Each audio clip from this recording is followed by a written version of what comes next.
Alhamdulillah, alhamdulillahilladzi dzil 'azamati wal jalal ahmaduhu subhanahu wa rabbul karimul muta'al wa asyhadu an la ilaha illallah wahdahu la syarika lah wa asyhadu anna muhammadan 'abduhu wa rasuluh.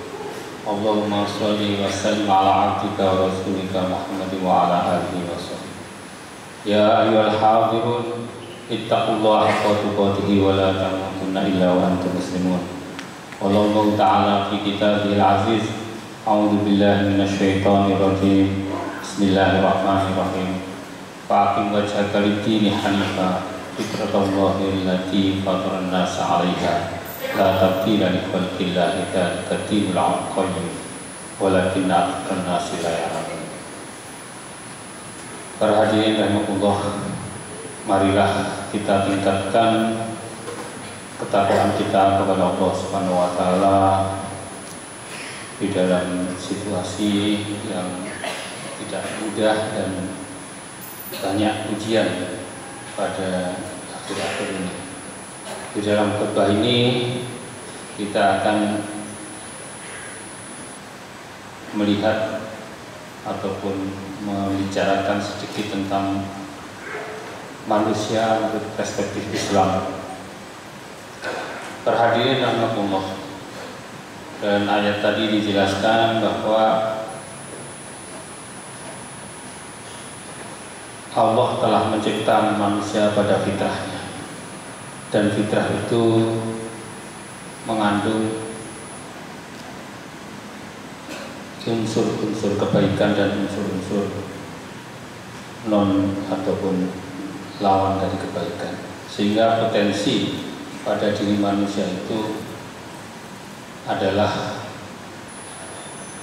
baik, tetapi meskipun juga ada potensi tidak baiknya. Para hadirin rahimakumullah, pencarian tentang kebenaran dilakukan oleh manusia itu sangat dipengaruhi oleh lingkungan, oleh apa yang dia dapatkan dari lingkungannya, dari masyarakatnya, dari pengetahuannya, dari apa yang diketahui dari pihak lain. Dalam sebuah hadis sahih riwayat Bukhari dinyatakan, kul insanin talibuhu ummuhu alal fitrah wa abawahu ba'du yuhawidanihi wa yunassiranihi wa yumajjisanihi fa in kana muslimin wa muslimun. Rawahul Bukhari. Hadis ini memberikan penjelasan kepada kita bahwa manusia itu dilahirkan dalam kondisi fitrah, bersih. Tergantung lingkungannya. Kalau lingkungannya membawa kepada atau lingkungan masyarakat Yahudi, maka dia akan terbawa ke Yahudi. Nasrani atau kedua orang tuanya Muslim, maka akan terbawa dalam kehidupan seorang Muslim. Jadi dari ayat dan hadis tadi bisa disimpulkan bahwa menurut perspektif Islam, bahwa orang yang lahir itu adalah kondisi bersih, memang ada potensi yang lain, sangat dipengaruhi oleh lingkungan yang ada. Pandangan ini tentu berbeda dengan sebagian pandangan yang melihat bahwa manusia adalah makhluk jahat karena telah memusuhi Tuhan dan keduanya berebut untuk menguasai alam, sebagaimana dibahas di dalam mitos-mitos Yunani. Sehingga menurut pandangan ini ada dua dikotomis, langit dan bumi. Bumi yang jahat yang dihuni oleh manusia, dan langit yang suci, manusia telah diusir dari langit. Islam tidak memandang adanya dosa keturunan, karena Adam alaihissalam ketika turun di bumi telah mendapatkan ampunan dari Allah Subhanahu wa taala, sebagaimana dalam firman-Nya surat Al-Baqarah ayat 37, wa qulna ya Adam uskun anta wa zawjukal jannata wa kula minha ragadan haitsu syi'tuma wa la taqrabu hadhihi syajarata fatakuna minadh-dhalimin. Fa'azallahum asy-syaitanu anha fa'akhrajahuma mimma kana fihi wa qulna ihbitu ba'dukum li ba'din adu wa lakum fil ardi mustaqarrun wa mata'un lahim. Fatalaqa Adamu min rabbih kalimatin fataba alaihi innahu huwat tawwabur rahim. Dalam ayat tersebut surat Baqarah ayat 37, 36, 37, 35 menyatakan bahwa Nabi Adam memang diciptakan untuk ke bumi. Wa qala rabbuka lil malaikati inni ja'ilun fil ardi khalifah. Dari awal memang Allah menciptakan Nabi Adam untuk hidup di bumi. Tapi kemudian atas hikmah tertentu kita tidak tahu, kemudian Nabi Adam dimasukkan ke surga oleh Allah Subhanahu wa taala. Dan di surga dijanji itu tidak makan buah khuldi, buah keabadian, yang mana kemudian setan berhasil membujuknya dan keduanya Adam dan Hawa melakukan pelanggaran makan buah khuldi. Beliau bersalah, beliau lupa atas janji yang telah diberikannya kepada Allah Subhanahu wa taala untuk tidak melanggar karena godaan setan yang begitu bertubi-tubi. Setan itu ketika menggoda, di dalam ayat lain dikatakan wa qasamahuma inni lakuma laminan nasihin. Beliau di dalam ayat yang pendek ini memberikan janji kepada manusia dengan 3 penekanan. Satu adalah qasam, yaitu dengan bersumpah. Wa qasamahuma, setan bersumpah kepada Adam dan Hawa, ini sesungguhnya saya lakuma kepada engkau berdua laminan nasihin, sungguh termasuk orang yang memberi nasihat, tapi isinya kebohongan tentu. Maka dari itu kita harus hati-hati terhadap orang-orang yang banyak berjanji. Di sini setan bersumpah, tapi isinya adalah kebohongan dan menggelincirkan Adam dan Hawa. Kesalahan tersebut beliau bertobat, kemudian Allah memberikan taubatnya. Katakan fatalaqa Adamu min rabbih kalimatin fataba alaihi. Kemudian Allah menerima taubat Adam dan Hawa dan kemudian diturunkan ke bumi. Para hadirin, oleh karena itu dengan pandangan Islam ini Adam memang telah melakukan kesalahan, tapi ketika turun ke bumi beliau dalam keadaan sudah diampuni, artinya suci kembali. Pandangan Islam yang demikian ini berbeda dengan pandangan yang menganggap bahwa manusia merupakan perwujudan parsial dari Tuhan kaum terpelajar, yaitu Brahma, kelompok yang paling mulia di muka bumi ini, yang diciptakan dari kepala Tuhan, dan Satria yang diciptakan dari lengan, Waisa yang diciptakan dari paha Tuhan, sedangkan Sudra diciptakan dari kaki Tuhan. Islam tidaklah seperti itu, karena Islam tidak mengenal adanya kasta. Inna akramakum indallahi atqakum. Allah menciptakan manusia berbangsa-bangsa, berjenis-jenis bangsa. Yang dilihat adalah ketakwaannya, bukan karena keturunannya, bukan karena bangsanya. Islam melihat semua manusia di hadapan Allah adalah sama dan lahir dengan menempuh proses yang sama sesuai dengan ayat di bawah ini.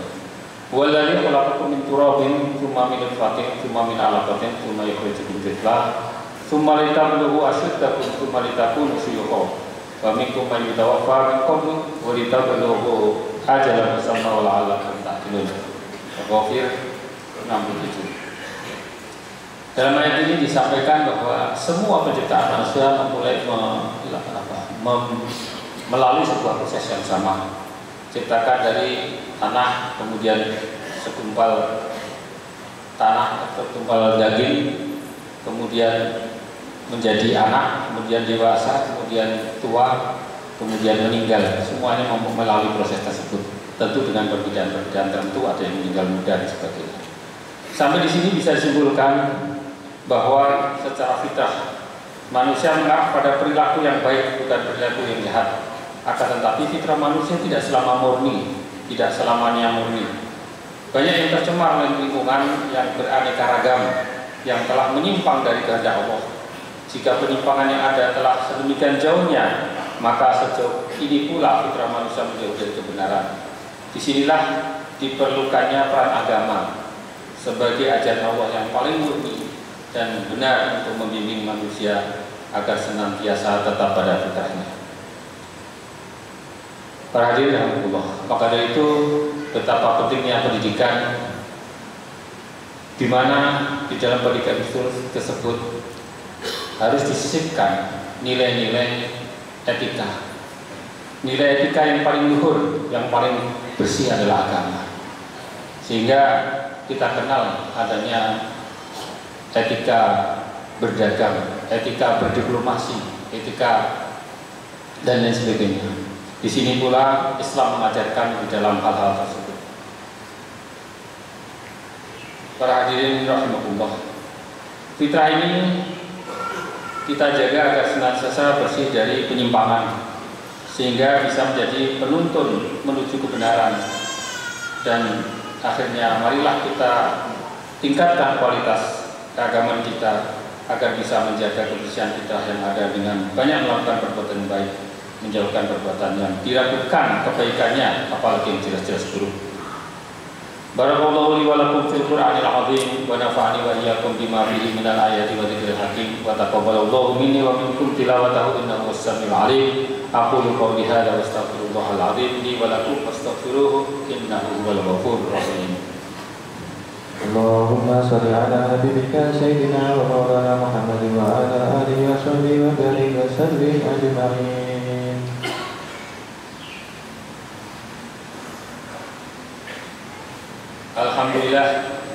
Alhamdulillahilladzi yatafaddalu ala ibadihi bi jazili ni'am wa asyhadu an la ilaha illallah wahdahu la syarika lahu wa asyhadu anna sayyidana Muhammadan abduhu wa rasuluhu khairul anam. Allahumma shalli wa sallim ala abdika wa rasulika Muhammadin wa ala alihi wa sahbihi amma ba'd. Para hadirin Allah, agama bukan hanya hubungan Allah dan atau hubungan manusia dengan Tuhannya, bukan hanya di masjid. Beragama adalah dimanapun kita berada, karena beragama artinya kita menerapkan nilai-nilai etika di dalam segala kehidupan, termasuk hubungan kita dengan Tuhan, hubungan dengan manusia, hubungan dengan lingkungan, hubungan dengan jagat raya. Oleh karena itu, marilah kita sama-sama